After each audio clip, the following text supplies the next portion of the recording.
simu na kwenda unampa namba. Anaanza kukusumbua swali, ushindwe shetani. Ulimpata ya nini? Ulipa ya nini?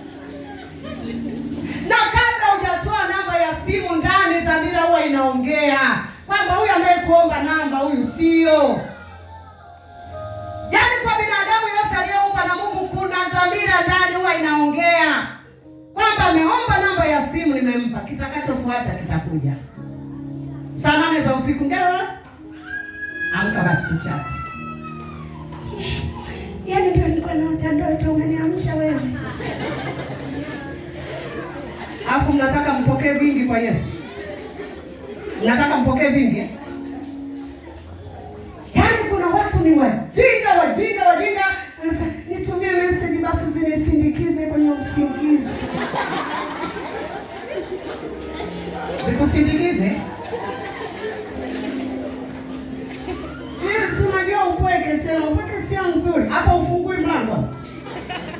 Anakuambia upweke mbaya mara 2 nakuja.